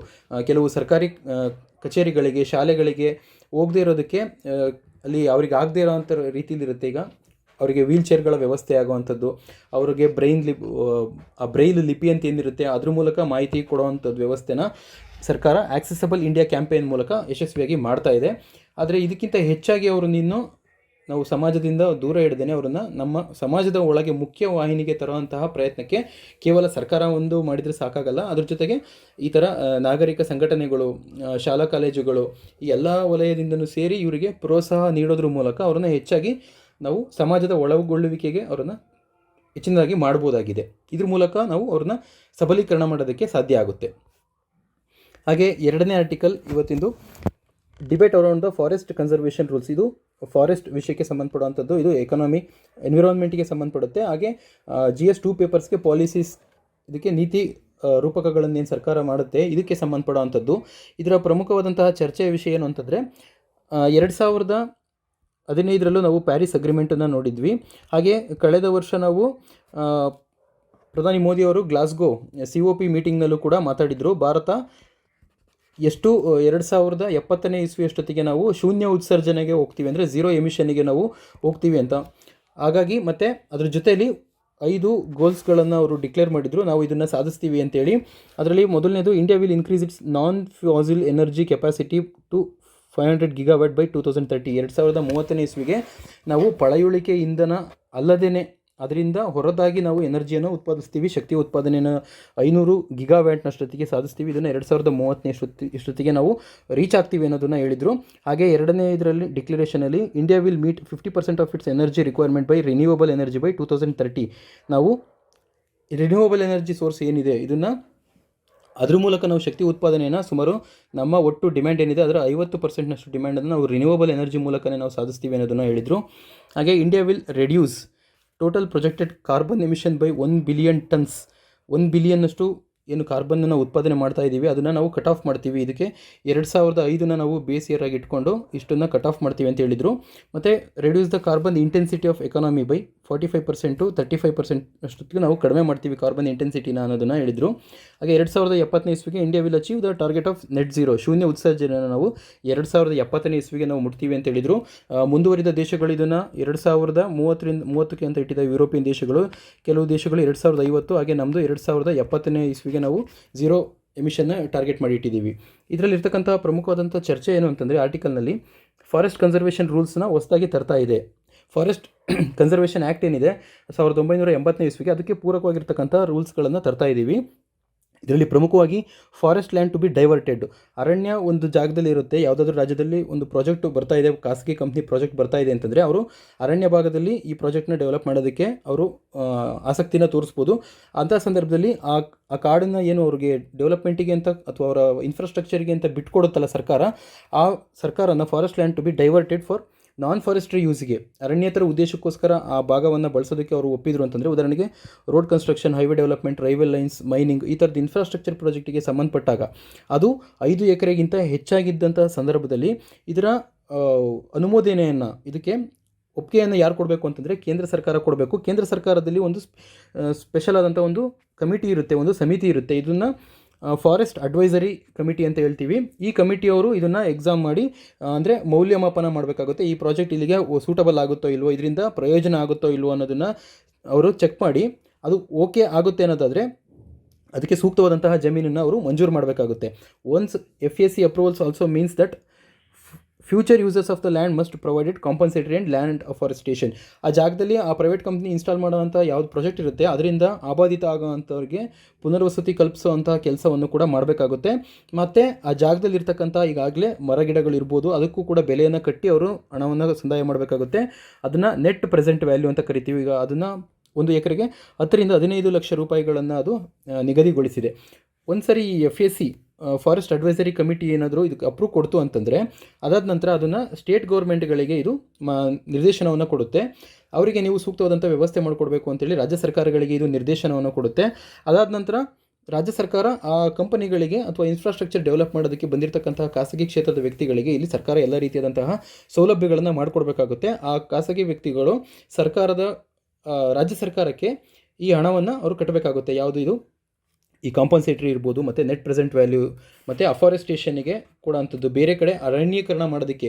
ಈಗ ಈ ಜಾಗವನ್ನು ನಾನು ಬಳಸ್ತಾ ಇದ್ದೀನಿ ಅಂತಂದರೆ ಇಲ್ಲಿರೋ ಅರಣ್ಯ ನಾಶ ಆಗುತ್ತೆ, ಇದರ ಬದಲಿಯಾಗಿ ಇನ್ನೊಂದು ಕಡೆ ಅರಣ್ಯವನ್ನು ಸ್ಥಾಪನೆ ಮಾಡೋದಕ್ಕೆ, ಅರಣ್ಯವನ್ನು ಬೆಳೆಸೋದಕ್ಕೆ ಅವರು ಅಫಾರೆಸ್ಟೇಷನ್, ಅರಣ್ಯೀಕರಣಕ್ಕೆ ಅದಕ್ಕೂ ದುಡ್ಡು ಕೊಡಬೇಕು. ಅದ್ರ ಜೊತೆಗೆ ಇರ್ತಕ್ಕಂತಹ ಭೂಮಿಯಲ್ಲಿ ಇರ್ತಕ್ಕಂತಹ ಮರಗಿಡಗಳಿಗೂ ಕೂಡ ಒಂದು ಬೆಲೆಯನ್ನು ಕಟ್ಟಿ, ನೆಟ್ ಪ್ರೆಸೆಂಟ್ ವ್ಯಾಲ್ಯೂನ ಕಟ್ಟಿ, ಎಲ್ಲ ಮತ್ತು ರಿಹ್ಯಾಬಿಲೇಷನ್, ಈ 3 ರೀತಿಯಾದಂತಹ ಪರಿಹಾರ ಹಣವನ್ನು ರಾಜ್ಯ ಸರ್ಕಾರಗಳಿಗೆ ಖಾಸಗಿ ಕಂಪನಿಯವರು ಕೊಡಬೇಕಾಗುತ್ತೆ. ಆದರೆ ಈಗ ಪ್ರಸ್ತುತ ಇರ್ತಕ್ಕಂತಹ ಕಾನೂನುಗಳ ಅವಕಾಶದಲ್ಲಿ ಕಾಡಿನಲ್ಲಿ ಇರ್ತಕ್ಕಂತಹ ಯಾರು ಫಾರೆಸ್ಟ್ ರೈಟ್ ಆ್ಯಕ್ಟ್ 2006ನೇ ಇಸ್ವಿಲಿ ಇದೊಂದು ಕಾಯ್ದೆ ಜಾರಿಯಾಗಿದೆ. ಈ ಕಾಯ್ದೆಯ ಪ್ರಮುಖ ಉದ್ದೇಶ ಏನು ಅಂತಂದರೆ, ಅರಣ್ಯ ಭಾಗಗಳಲ್ಲಿ ವಾಸಿಸಿರ್ತಕ್ಕಂತಹ ಬುಡಕಟ್ಟು ಜನಾಂಗ ಇರ್ಬೋದು ಅಥವಾ ಅರಣ್ಯವಾಸಿಗಳಿರ್ಬೋದು, ಅವರ ಹಕ್ಕುಗಳಿಗೆ ಚ್ಯುತಿ ಬರದಂತೆ ಸರ್ಕಾರ ನಿಗಾ ವಹಿಸಬೇಕು. ಮತ್ತು ಅವರಿಗೆ ಏನು ಕಾಡಿನ ಸುತ್ತಮುತ್ತ ಅಭಿವೃದ್ಧಿ ಆಗುವಂಥ ಕಾರ್ಯಗಳಲ್ಲಿ ಏನಿದೆ, ಈ ಫಾರೆಸ್ಟ್ ರೈಟ್ ಆ್ಯಕ್ಟ್ ಪ್ರಕಾರ ಒಂದು ಗ್ರಾಮ ಸಭೆ ಅನ್ನೋದೊಂದಿರುತ್ತೆ. ಇದರಲ್ಲಿ ಈ ಗ್ರಾಮ ಸಭೆಯಲ್ಲಿ ಆ ಫಾರೆಸ್ಟ್ ಡ್ವೆಲ್ಲರ್ಸ್ ಮತ್ತು ಫಾರೆಸ್ಟ್ ಟ್ರೈಬ್ಸ್ ಯಾರಿರ್ತಾರೆ ಅವರು ಇದರಲ್ಲಿ ಸದಸ್ಯರಾಗಿರ್ತಾರೆ. ಅವರು ಇಲ್ಲಿ ಯಾವುದೇ ಪ್ರಾಜೆಕ್ಟ್ಗಳು ಬರಬೇಕು ಅಂತಂದ್ರೂ ಮೊದಲು ಗ್ರಾಮ ಸಭೆಯಲ್ಲಿ ಆ ಕಾರ್ಯಕ್ರಮಗಳಿಗೆ ಒಪ್ಪಿಗೆ ಪಡಿಬೇಕಾಗುತ್ತೆ. ಅದಾದ ನಂತರ ರಾಜ್ಯ ಸರ್ಕಾರ ಈ ಸಮಿತಿಯ ಆಧಾರದ ಮೇಲೆ, ಈ ಸಭೆಯ ಶಿಫಾರಸುಗಳ ಮೇಲೆ ಕಾರ್ಯಕ್ರಮಗಳನ್ನು ಅನುಷ್ಠಾನ ಮಾಡೋದಕ್ಕೆ ಸಹಾಯ ಆಗುವಂಥದ್ದು ಇದು ಫಾರೆಸ್ಟ್ ರೈಟ್ ಆ್ಯಕ್ಟ್ ಇದು. ಆದರೆ ಈಗ ಮಾಡ್ತಿರೋ ಪ್ರೊಸೀಜರಲ್ಲಿ ಈ ಗ್ರಾಮ ಸಭೆಗೆ ಇದನ್ನು ಬೈಪಾಸ್ ಮಾಡಿದ್ದಾರೆ. ಅಂದರೆ ಗ್ರಾಮ ಸಭೆಯ ಯಾವುದೇ ರೀತಿಯಾದಂಥ ಅವರ ತೀರ್ಮಾನಗಳಿಗೆ ಇಲ್ಲಿ ಯಾವುದೇ ಮಾನ್ಯತೆಗಳನ್ನು ಕೊಡ್ತಾ ಇಲ್ಲ ಸರ್ಕಾರ. ಇದನ್ನು ಟ್ರೈಬಲ್ ಮಿನಿಸ್ಟ್ರಿ ಕೂಡ ಇದನ್ನು ಅಪೋಸ್ ಮಾಡಿದೆ. ನಮ್ಮ ಬುಡಕಟ್ಟು ಜನಾಂಗಗಳ ಹಕ್ಕುಗಳು ಮತ್ತು ಅವರ ಜೀವನ ಇಲ್ಲಿ ಧಕ್ಕೆ ಆಗುತ್ತೆ ಅನ್ನೋದನ್ನು ಇದು ವಿರೋಧಿಸ್ತಾ ಇದೆ. ಆದರೆ ಸರ್ಕಾರ ಈಗ ತರುವಂಥ ನೀತಿಗಳಲ್ಲಿ ಏನು ಮಾಡ್ತಿದೆ, once approved by the FAC forest advisory ಕಮಿಟಿಯಿಂದ ಬಂತು ಅಂತ ತಕ್ಷಣ ಅದನ್ನು ನೇರವಾಗಿ ರಾಜ್ಯ ಸರ್ಕಾರಕ್ಕೆ ಹೋಗುತ್ತೆ. ಆ ರಾಜ್ಯ ಸರ್ಕಾರ ಅಲ್ಲಿಂದ ಖಾಸಗಿ ವ್ಯಕ್ತಿಗಳಿಗೆ ಅವರ ಯೋಜನೆಗೆ ಅನುಮೋದನೆಯನ್ನು ಕೊಡುತ್ತೆ. ಈ ಖಾಸಗಿ ವ್ಯಕ್ತಿಗಳಿಂದ ಇದು ಸರ್ಕಾರಕ್ಕೆ ಒಂದು ಪರಿಹಾರಾತ್ಮಕವಾಗಿ ಇವರು ರಾಜ್ಯ ಸರ್ಕಾರಕ್ಕೆ ಬೊಕ್ಕಸಕ್ಕೆ ಸೇರುವಂಥದ್ದು ಇದೆ ಇದರಲ್ಲಿ. ಹಾಗೆ ಪ್ರಮುಖವಾದಂಥ ಇನ್ನೊಂದು ಸುದ್ದಿ ಎಕಾನಮಿಗೆ ಸಂಬಂಧಪಡುವಂಥದ್ದು, ಪ್ರೊಟೆಕ್ಷನಿಸಮ್ ಕಾಂಪಟಬಲ್ ವಿತ್ ಲಿಬರಲೈಸೇಷನ್. ನಾವು 1992 ಮತ್ತು 93ನೇ ಇಸ್ವಿಗಳಲ್ಲಿ LPG ರಿಫಾರ್ಮ್ಸ್ಗೆ ದೇಶ ತೆರೆದುಕೊಳ್ತು, ಅಂದರೆ ಮುಕ್ತ ಆರ್ಥಿಕತೆಗೆ ನಾವು ತೆರೆದುಕೊಂಡ್ವಿ. ಅದಾದ ನಂತರ ಈಗ ಆತ್ಮನಿರ್ಭರ್ ಭಾರತ್ ಯೋಜನೆಯನ್ನು ನಾವು ಜಾರಿಗೆ ತರ್ತಾ ಇದ್ದೀವಿ. ಇದು ಒಂದು ರೀತಿಯಾದಂತಹ ಪ್ರೊಟೆಕ್ಷನಿಸಮ್ ಅಂತಂದರೆ ದೇಶೀಯ ಮಾರುಕಟ್ಟೆಯನ್ನು ರಕ್ಷಣೆ ಮಾಡೋದಕ್ಕೋಸ್ಕರ ಸರ್ಕಾರ ಕಠಿಣವಾದಂತಹ ಕಾನೂನುಗಳನ್ನು ಹೇರುವಂಥದ್ದು. ಉದಾಹರಣೆಗೆ ಹೊರಗಡೆಯಿಂದ ಬರುವಂತಹ ವಸ್ತುಗಳಿಗೆ ಸೋಲಾರ್ ಪ್ಯಾನೆಲ್ಸ್ಗಳು ಭಾರತದಲ್ಲಿ ಅವುಗಳ ಉತ್ಪಾದನೆ ಮತ್ತು ಅದರ ಟೆಕ್ನಾಲಜಿ ಏನಿದೆ ಅದು ಅಷ್ಟಾಗಿ ಇಲ್ಲ. ಆದ್ದರಿಂದ ನಾವು ಚೈನಾ ಮತ್ತು ಅಮೆರಿಕಗಳಿಂದ ಹೆಚ್ಚಾಗಿ ನಾವು ಇವನ್ನ ಇಂಪೋರ್ಟ್ ಮಾಡ್ತಾ ಇದ್ದೀವಿ. ಹೀಗಾಗಿ ಚೈನಾ ಮತ್ತು ಅಮೆರಿಕದಿಂದ ಬರುವಂತಹ ಪ್ರಾಡಕ್ಟ್ಗಳನ್ನು ನಾವು ನೇರವಾಗಿ ನೀವು ತರಬೇಡಿ ಅಂತ ಹೇಳೋಕ್ಕಾಗಲ್ಲ. ಯಾಕೆ ಅಂತಂದರೆ ಅವರು ಇದ್ರ ವಿರುದ್ಧ WTO ವರ್ಲ್ಡ್ ಟ್ರೇಡ್ ಆರ್ಗನೈಸೇಷನ್ಗೆ ಅವರು ದೂರನ್ನ ಸಲ್ಲಿಸ್ತಾರೆ. ಭಾರತ ನಮಗೆ ಮುಕ್ತವಾಗಿ ವ್ಯಾಪಾರ ಮಾಡೋದಕ್ಕೆ ಅವಕಾಶ ಮಾಡಿಕೊಡ್ತಾ ಇಲ್ಲ. ಕಾರಣ WTOನೂ ಕೂಡ ಒಂದು ಸದಸ್ಯ ರಾಷ್ಟ್ರ ಆಗಿರೋದ್ರಿಂದ, ಭಾರತ ಅದಕ್ಕೆ ಸದಸ್ಯ ಆಗಿರೋದ್ರಿಂದ ಅದರ ನೀತಿ ಏನಿದೆ, ವಿಶ್ವಮಟ್ಟದಲ್ಲಿ ವ್ಯಾಪಾರ ನಡೀಬೇಕು ಅಂತಂದರೆ ಮುಕ್ತವಾದಂತಹ ಆರ್ಥಿಕತೆಗೆ ನಾವು ಒಳಗೊಂಡಿರಬೇಕು. ಬೇರೆ ಬೇರೆ ದೇಶಗಳು ನಮ್ಮ ದೇಶದಲ್ಲೂ ಬಂದು ವ್ಯಾಪಾರ ಮಾಡ್ಬೋದು ಮತ್ತು ಬಂಡವಾಳನ ಹೂಡುವಂತಹ ಎಲ್ಲ ಅವಕಾಶಗಳು ಇರೋದನ್ನು WTO ಅದು ಉಚ್ಚರಿಸುತ್ತೆ. ಆದರೆ ಭಾರತ WTO ಮೆಂಬರ್ ಆಗಿಯೂ ಕೂಡ ನಾವು ಹೊರಗಡೆಯವರಿಗೆ ನಾವು ನಮ್ಮ ದೇಶೀಯ ಮಾರುಕಟ್ಟೆಯಲ್ಲಿ ಅವಕಾಶ ಕೊಡಲ್ಲ ಅಂತ ಅನ್ನೋದನ್ನು WTO ವಿರೋಧಿಸುತ್ತೆ. ಹಾಗಾಗಿ ಭಾರತ ಹೆಚ್ಚಿನದಾಗಿ ಟ್ಯಾಕ್ಸನ್ನು ಹೇರ್ಬೋದು ಅವ್ರ ಮೇಲೆ. ಡೈರೆಕ್ಟಾಗಿ ಮಾಡೋಕ್ಕಾಗದೇ ಇರೋದನ್ನು ಇಂಡೈರೆಕ್ಟಾಗಿ ಮಾಡುವಂಥದ್ದು, ಸೋಲಾರ್ ಪ್ಯಾನೆಲ್ಗಳಿಗೆ ಹೆಚ್ಚಾಗಿ ಟ್ಯಾಕ್ಸ್ ವಿಧಿಸೋ ಅಂಥದ್ದು ಮಾಡಿದರೆ ಅವರು WTOಗೆ ಅವರು ಮನವಿ ಸಲ್ಲಿಸ್ತಾರೆ. ಹಾಗಾಗಿ ಈ ಪ್ರೊಟೆಕ್ಷನಿಸಮ್ ಅನ್ನೋದು ಏನಿದೆ, ಈ ದೇಶೀಯ ಮಾರುಕಟ್ಟೆಯನ್ನು ರಕ್ಷಣೆ ಮಾಡುವಂಥದ್ದು, ಈ ರಕ್ಷಣಾವಾದ ಏನಿದೆ ಪ್ರೊಟೆಕ್ಷನಿಸಮ್ ಅನ್ನೋದು, ಇದು ಪೂರಕವಾಗಿದೆಯಾ, ಈ ಲಿಬರಲೈಸೇಷನ್ ಜೊತೆಗೆ ಇದು ಹೊಂದಾಣಿಕೆ ಆಗಿದೆಯಾ ಅನ್ನೋ ಒಂದು ಪ್ರಶ್ನೆನ ಇಲ್ಲಿ ಲೇಖಕರು ಎತ್ತಿದ್ದಾರೆ. ಹಾಗೆ ಈ ಆತ್ಮನಿರ್ಭರ್ ಭಾರತ್ ಯೋಜನೆಯನ್ನು ಕ್ರಿಟಿಸೈಸ್ ಮಾಡ್ತಾ ಇದ್ದಾರೆ. ಕಾರಣ ಏನು ಅಂತಂದರೆ, ಆತ್ಮನಿರ್ಭರ್ ಭಾರತದಲ್ಲಿ ನಾವು ಒಂದು ಗೌರ್ಮೆಂಟ್ ಎಕ್ಸ್ಟರ್ನಲ್ ಪ್ರೊಟೆಕ್ಷನಿಸಮ್ಗೆ ಹೋಗ್ತಾ ಇದ್ದೀವಿ. Protectionism the opposite trade liberalisation is characterised by strict barriers and market regulation. Strict barriers ಮೂಲಕ ಅವರಿಗೆ ಒಂದು ಟ್ಯಾರಿಫ್ ಬ್ಯಾರಿಯರ್ ಅಂತ ಕರಿತೀವಿ. ಹೆಚ್ಚಿನದಾಗಿ ಅವರಿಗೆ ತೆರಿಗೆಗಳನ್ನು ಹೇರುವಂಥದ್ದು, ಸುಂಕಗಳನ್ನು ಹೇರೋದ್ರ ಮೂಲಕ ವಿದೇಶಿ ವಸ್ತುಗಳು ಭಾರತದ ಮಾರುಕಟ್ಟೆಯನ್ನು ಪ್ರವೇಶ ಮಾಡದೇ ಇರೋ ರೀತಿಯಲ್ಲಿ ತಡೆಯುವಂಥದ್ದು. ಇನ್ನೊಂದು ನಾನ್ ಟಾರಿಫ್ ಬ್ಯಾರಿಯರ್ಸ್ ಅಂತಂದರೆ ಫೋಟೋಸ್ಯಾನಿಟರಿ ಮೆಷರ್ಸ್ ಮೂಲಕ, ಅಂದರೆ ಯಾವುದಾದ್ರೂ ಸಸ್ಯ ಉತ್ಪಾದನೆ ಇರ್ಬೋದು ಅಥವಾ ಯಾವುದಾದ್ರೂ ಜೈವಿಕ ಉತ್ಪಾದನೆ ಇರ್ಬೋದು, ಯಾವುದಾದ್ರೂ ಔಷಧಿ, ಪೆಸ್ಟಿಸೈಡ್ಸ್, ಈ ಥರದಂಥದ್ದು ವಿದೇಶಗಳಿಂದ ಬರುವಂಥ ಸಂದರ್ಭದಲ್ಲಿ ನಾವು ಇದನ್ನು ಬಿಟ್ಟರೆ ನಮ್ಮ ದೇಶದೊಳಗೆ ಇದು ಬಯೋಡೈವರ್ಸಿಟಿಗೆ ತೊಂದರೆ ಆಗುತ್ತೆ ಅಂತ ಒಂದು ಕಾರಣವನ್ನು ಕೊಟ್ಟು, ಅಥವಾ ಜೆನೆಟಿಕಲಿ ಮಾಡಿಫೈಡ್ ಆಗುವಂತಹ ಚಾನ್ಸಸ್ ಇರುವಂಥದ್ದು ಈ ಔಷಧಿ ಇದೆ ಅಂತ ಕಾರಣಗಳನ್ನು ಹೇಳಿ ಅದನ್ನು ಹೊರಗಡೆ ನಿಲ್ಲಿಸುವಂಥದ್ದು. ಇಲ್ಲಿ ಹೆಚ್ಚಿನ ತೆರಿಗೆ ಹಾಕೋದ್ರ ಮೂಲಕ ಅವ್ರನ್ನ ಹೊರಗಿಡುವಂಥದ್ದು. ಇನ್ನೊಂದು ನಾನ್ ಟ್ಯಾರಿಫ್ ಬ್ಯಾರಿಯರ್ ಮೂಲಕ ವೈಜ್ಞಾನಿಕವಾಗಿ ಕಾರಣ ಕೊಡೋದ್ರ ಮೂಲಕ ಬಯೋಡೈವರ್ಸಿಟಿ ಹಾಳಾಗುತ್ತೆ ಅನ್ನೋ ಕಾರಣ ಕೊಡೋದ್ರ ಮೂಲಕ, ಅಂದರೆ ಫೋಟೋಸ್ಯಾನಿಟರಿ ಅಂತ ಹೇಳ್ತೀವಿ ಇದನ್ನು, ಇದ್ರ ಮೂಲಕ ಎರಡು ರೀತಿಯಾಗಿ ನಾವು ಈ ಪ್ರೊಟೆಕ್ಷನಿಸಮ್ನ ಸ್ಟಾರ್ಟ್ ಮಾಡ್ಬೋದು. ಇವೆರಡೂ ರೀತಿಯನ್ನು ಮಾಡೋದು ತಪ್ಪಾಗುತ್ತೆ. ಯಾಕಂದರೆ ಅವರು WTOಗೆ ಹೋಗುವಂತಹ ಚಾನ್ಸಸ್ ಇರುತ್ತೆ. ಹಾಗಾಗಿ ಈ ಪ್ರೊಟೆಕ್ಷನಿಸಮ್ ಅನ್ನೋದು ಏನಿದೆ ಇದು ಲಿಬರಲೈಸೇಷನ್ಗೆ ಇದು ವಿರುದ್ಧವಾಗಿದೆ ಅನ್ನೋದನ್ನು ಹೇಳ್ತಾ ಇದ್ದಾರೆ. ಹಾಗೆ protectionism the name of Atmanirbhar Bharat is disappointing. ಕಾರಣ ಏನು ಅಂತಂದರೆ, ಯಾರೂ ಕೂಡ ಇದರಲ್ಲಿ ಭಾರತವನ್ನು ಒಂದು ನಿರ್ದಿಷ್ಟ ವಲಯದ ಕ್ಷೇತ್ರದ ಯಾವುದಾದ್ರೂ ಒಂದು ನಿರ್ದಿಷ್ಟ ವಲಯವಾಗಿ ನಾವು ಇದನ್ನು ಅಭಿವೃದ್ಧಿಪಡಿಸ್ತೀವಿ ಅನ್ನೋದನ್ನು ಎಲ್ಲೂ ಕೂಡ ಆತ್ಮನಿರ್ಭರ್ ಭಾರತದಲ್ಲಿ ಹೇಳ್ತಾ ಇಲ್ಲ.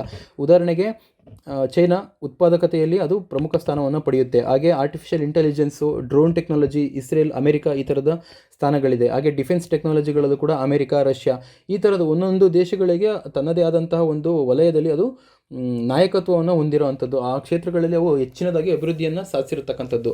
ಆ ರೀತಿಯಲ್ಲಿ ಭಾರತ ಯಾವುದೇ ಒಂದು ನಿರ್ದಿಷ್ಟ ವಲಯಕ್ಕೆ ನಾವು ಅಭಿವೃದ್ಧಿಯನ್ನು ಮಾಡ್ತೀವಿ ಅಥವಾ ಅದರಲ್ಲಿ ನಾನು ಚಾಂಪಿಯನ್ ಆಗ್ತೀನಿ ಅನ್ನೋದನ್ನು ಎಲ್ಲೂ ಕೂಡ ಆತ್ಮನಿರ್ಭರ್ ಭಾರತದಲ್ಲಿ ನಾವು ಅದನ್ನು ನೋಡೋಕ್ಕೆ ಸಾಧ್ಯ ಆಗ್ತಾ ಇಲ್ಲ.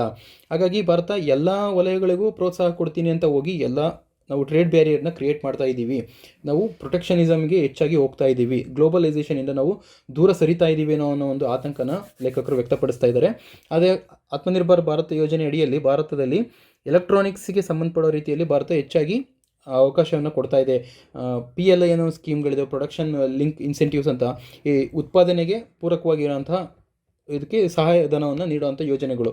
ಅದ್ರ ಬದಲು ನಮಗೆ ಎಲೆಕ್ಟ್ರಾನಿಕ್ಸ್ ನಾವು ಇನ್ನಷ್ಟು ಹೆಚ್ಚಾಗಿ ಅಭಿವೃದ್ಧಿ ಆಗಿಲ್ಲದಂತಹ ಒಂದು ವಲಯ ಅದು.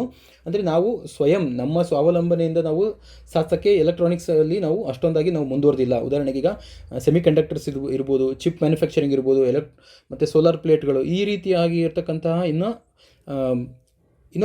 ಶುರು ಆಗ್ತಾ ಇರೋವಂತಹ ಇಂಡಸ್ಟ್ರಿಗಳು ಏನಿದ್ದಾವೆ, ಸನ್ರೈಸ್ ಸೆಕ್ಟರ್ಸ್ ಅಂತ ಏನು ಕರಿತೀವಿ, ಇದರಲ್ಲಿ ಇನ್ನೂ ಅವಕಾಶಗಳು ತುಂಬ ಇರ್ಬೋದು. ಆದರೆ ಭಾರತ ಇನ್ನೂ ಯಶಸ್ವಿಯಾಗಿ ಸಮರ್ಪಕವಾಗಿ ಅಲ್ಲಿಗೆ ತಂತ್ರಜ್ಞಾನದ ಕೊರತೆ ಇರ್ಬೋದು, ಹಣಕಾಸಿನ ಕೊರತೆ ಇರ್ಬೋದು, ಅಥವಾ ಇನ್ಫ್ರಾಸ್ಟ್ರಕ್ಚರ್ನ ಕೊರತೆ ಇರ್ಬೋದು, ಇಂಥ ವಲಯವನ್ನು ನೀವು ಹುಡುಕಿ ನೀವು ಇದಕ್ಕೆ ನೀವು ಇನ್ವೆಸ್ಟ್ ಮಾಡ್ತೀನಿ ಅನ್ನೋದು ಅದು ಅಷ್ಟೊಂದು ನಮಗೆ ದೀರ್ಘವಾಗಿ ಅದು ಮುಂದೆ ಲಾಭ ಕೊಡ್ಬೋದು. ಆದರೆ ಪ್ರಸ್ತುತ ಈಗ ಅದು ನಮಗೆ ಉಪಯೋಗ ಆಗಲ್ಲ. ಹಾಗಾಗಿ ಈಗಾಗಲೇ ಬೆಳೆದಿರ್ತಕ್ಕಂತಹ ಫ್ಯಾಬ್ಯುಲಸ್ ಆಪರ್ಚುನಿಟೀಸ್ ಇರೋವಂತಹ ಹೆಚ್ಚು ಅವಕಾಶಗಳಿರೋಂತಹ ವಲಯಗಳಾದಂತಹ ಈಗ ಆಲ್ರೆಡಿ ನಾವು ಸಾಫ್ಟ್ವೇರಲ್ಲಿ ಮತ್ತು ಡೈಮಂಡ್ ಕಟಿಂಗ್ಸ್ನಲ್ಲಿ ಭಾರತ ನಂಬರ್ 1 ಇದೆ. ಇಂತಹ ಕ್ಷೇತ್ರಗಳನ್ನು ಹುಡುಕಿ ನೀವು ಇದಕ್ಕೆ ಪೂರಕವಾಗಿರುವಂಥ ಯೋಜನೆಗಳನ್ನು ತರಬೇಕು. ಇದರಲ್ಲಿ ಹೆಚ್ಚು ಹಣಗಳನ್ನು ಇನ್ವೆಸ್ಟ್ ಮಾಡೋದ್ರ ಮೂಲಕ ಈಗ ಆಲ್ರೆಡಿ ನಮಗೆ ಸುಲಭವಾಗಿ ಇದರಿಂದ ನಾವು ಲೋ ಹ್ಯಾಂಗಿಂಗ್ ಫ್ರೂಟ್ಸ್ ಅಂತ ಕರಿಬೋದು. ಅಂದರೆ ಸುಲಭವಾಗಿ ಸಿಗುವಂತಹ ನಾವು ಇದನ್ನು ಫಲಪ್ರದಾಯಕ್ಕೆ ಮಾಡ್ಕೋಬೋದಾಗಿದೆ. ಇದರಿಂದ ಹೆಚ್ಚಾಗಿ ನಾವು ಲಾಭ ಪಡಿಬೋದಾಗಿದೆ. ಮತ್ತು ಉದ್ಯೋಗ ಸೃಷ್ಟಿಗೂ ಈಗಾಗಲೇ ಸಹಾಯ ಆಗುವಂಥ ಇಂಡಸ್ಟ್ರಿಗಳು ಎಸ್ಟಾಬ್ಲಿಷ್ ಆಗಿದೆ. ಇದಕ್ಕೆ ನಾವು ಹೆಚ್ಚಿನ ಮಹತ್ವವನ್ನು ಕೊಡಬೇಕು ಅನ್ನೋದು ಆರ್ಟಿಕಲ್ ಕ್ಲೈಮ್ ಮಾಡ್ತಾ ಇರೋದು. ಮತ್ತು ಇದರಿಂದ ನೀವು ಪ್ರೊಟೆಕ್ಷನಿಸಮ್ ಮಾಡೋದ್ರಿಂದ ಈಸಿ ಆಫ್ ಡೂಯಿಂಗ್ ಬಿಸ್ನೆಸ್ ಅನ್ನೋದೇನಿದೆ ಇದು ತೊಂದರೆ ಆಗುತ್ತೆ. ಅಂದರೆ ಸುಲಭವಾಗಿ ಬಂಡವಾಳ ದೇಶದ ಒಳಗೆ ಹರಿದು ಬರುವಂತಹ ಚಾನ್ಸಸ್ಗೆ ನೀವು ಧಕ್ಕೆ ತಂದು ಆಗುತ್ತೆ. ಈಗಾಗಲೇ ನಾವು FDI ಭಾರತದಿಂದ ಸುಮಾರಾಗಿ ಹೊರಗಡೆ ಹೋಗ್ತಾ ಇದೆ. ಹಾಗೆ FPI ಪೋರ್ಟ್ಫೋಲಿಯೋ ಇನ್ವೆಸ್ಟ್ಮೆಂಟ್ ಇವರು ಕೂಡ ವಿದೇಶಿ ಬಂಡವಾಳರಿಗೂ ಕೂಡ ಅವರು ದೇಶದಿಂದ ಸುಮಾರು 10,000 ಕೋಟಿಯನ್ನು ಕಳೆದ ತಿಂಗಳು ಹೊರಗಡೆ ತಗೊಂಡೋಗಿದ್ದಾರೆ. ಈ ರೀತಿಯಾಗಿ ಎಲ್ಲ ರೀತಿಯಾಗಿ ಸಮಸ್ಯೆಗೆ ಕಾರಣ ಆಗುತ್ತೆ ನೀವು ಹೆಚ್ಚು ಪ್ರೊಟೆಕ್ಷನಿಸಮ್ಗೆ ಹೋದರೆ ಅನ್ನೋದನ್ನು ಕ್ಲೈಮ್ ಮಾಡಿದ್ದೀವಿ. ಮತ್ತು government and industries partnership is ಇಲ್ಲಿ ವೆರಿ ಮಚ್ ನೀಡೆಡ್ ಅಂತ ಹೇಳಿದ್ದಾರೆ. ಸರ್ಕಾರ ಮತ್ತು ಇಂಡಸ್ಟ್ರಿಗಳು ಏನಿದೆ ಇದು ಒಂದಕ್ಕೊಂದು ಪೂರಕವಾಗಿರಬೇಕು. ಅವು ಎರಡರ ಸಂಬಂಧ ಇಲ್ಲಿ ಚೆನ್ನಾಗಿರಬೇಕು. ಅದ್ರ ಬದಲಾಗಿ ಗೌರ್ಮೆಂಟ್ ನಾನೇ ನಿಯಂತ್ರಣ ಮಾಡ್ತೀನಿ ಅನ್ನೋದು ಇಲ್ಲಿ ತಪ್ಪಾಗುತ್ತೆ. ಇದನ್ನು ಒಂದು ಎಕ್ಸಾಂಪಲ್ನ ಕೊಟ್ಟಿದ್ದಾರೆ. ಪ್ಯಾಂಡಮಿಕ್ ಸಂದರ್ಭದಲ್ಲಿ ಕರೋನಾ ವ್ಯಾಕ್ಸಿನ್ ಮತ್ತು ಅದಕ್ಕೆ ಸಂಬಂಧಪಟ್ಟಿರುವಂಥ ಔಷಧಿಗಳು, ಮೆಡಿಕಲ್ ಎಕ್ವಿಪ್ಮೆಂಟ್ಸ್ ಏನಿತ್ತು ಇದನ್ನೆಲ್ಲ ಖಾಸಗಿ ವಲಯದವರು ಚೆನ್ನಾಗಿ ಅದನ್ನು ಉತ್ಪಾದನೆ ಮಾಡಿದರು. ಈ ಉತ್ಪಾದನೆ ಆದಂತಹ ವ್ಯಾಕ್ಸಿನ್ಗಳನ್ನು ಸಾರ್ವಜನಿಕರಿಗೆ ವಿತರಣೆ ಮಾಡುವಂತಹ ಜವಾಬ್ದಾರಿಯನ್ನು ಸರ್ಕಾರ ವಹಿಸ್ಕೊಂಡಿತ್ತು. ಅಂದರೆ ಉತ್ಪಾದನೆ ಮಾಡುವಂಥದ್ದು ಮಾತ್ರ ಖಾಸಗಿ ವಲಯಕ್ಕೆ, ವಿತರಣೆ ಮಾಡುವಂತಹ ಅವಕಾಶನ ಸರ್ಕಾರ ತಾನಾಗಿ ಇಟ್ಕೊಂಡಿತ್ತು. ಇದು ಸುಪ್ರೀಂ ಕೋರ್ಟ್ ಇಂಟರ್ವೆನ್ಷನ್ ಆದಮೇಲೆ ಬಂದಂತಹ ತೀರ್ಮಾನ ಅದು. ಅದರಲ್ಲಿ ಸರ್ಕಾರ ಪರ್ಚೇಸ್ ಮಾಡೋದಕ್ಕೆ ಖಾಸಗಿ ವಲಯದವರ ಹತ್ರನೂ ನೆಗೋಷಿಯೇಟ್ ಮಾಡುತ್ತೆ. ಮತ್ತು ಇದನ್ನು ಯಾವ ರೀತಿಯಾಗಿ ಸಮರ್ಪಕವಾಗಿ ಸಾರ್ವಜನಿಕರಿಗೆ ಸರ್ಕಾರಿ ಆಸ್ಪತ್ರೆಗಳ ಮೂಲಕ ತಲುಪಿಸುವಂತಹ ವ್ಯವಸ್ಥೆನ ಸರ್ಕಾರದ ಆಲ್ರೆಡಿ ಇರೋದ್ರಿಂದ ಅದು ಯಶಸ್ವಿಯಾಗಿ ನಿಭಾಯಿಸೋದಕ್ಕೆ ಸಾಧ್ಯ ಆಗುತ್ತೆ. ಹಾಗಾಗಿ ಉತ್ಪಾದನಾ ವಲಯಕ್ಕೂ ಮತ್ತು ಈ ಕಡೆ ಯಾರು ಕನ್ಸ್ಯೂಮರ್ಸ್ ಇರ್ತಾರಲ್ಲ ಇವ್ರಿಗೂ ಕೂಡ ಒಂದು ಸಂಪರ್ಕ ಸೇತುವೆಯಾಗಿ ಸರ್ಕಾರ ಕೆಲಸ ಮಾಡಬೇಕೇ ಹೊರತು ಇಂಡಸ್ಟ್ರಿಯಲಿಸ್ಟನ್ನು ಕಂಟ್ರೋಲ್ ಮಾಡೋ ಹೆಸರಲ್ಲಿ ಪ್ರೊಟೆಕ್ಷನಿಸಮ್ಗೆ ಹೋಗಬಾರ್ದು ಅನ್ನೋದನ್ನು ಇಲ್ಲಿ ಕ್ಲೈಮ್ ಮಾಡ್ತಾ ಇರುವಂತಹ ಆರ್ಟಿಕಲ್ ಆಗಿದೆ ಇದು. ಹಾಗಾಗಿ government needs to play the role of facilitator, ಅಂದರೆ ಅವರಿಗೆ ಬೇಕಾಗುವಂತಹ ಸೌಲಭ್ಯಗಳನ್ನು ಒದಗಿಸೋವಂಥವನಾಗಿರಬೇಕೇ ಹೊರತು ನೀವೇ ವ್ಯವಹಾರನ ಮಾಡೋಕ್ಕೆ ಹೋಗಬಾರ್ದು ಅನ್ನೋದನ್ನು ಈ ಆರ್ಟಿಕಲಲ್ಲಿ ಹೇಳಲಾಗಿದೆ.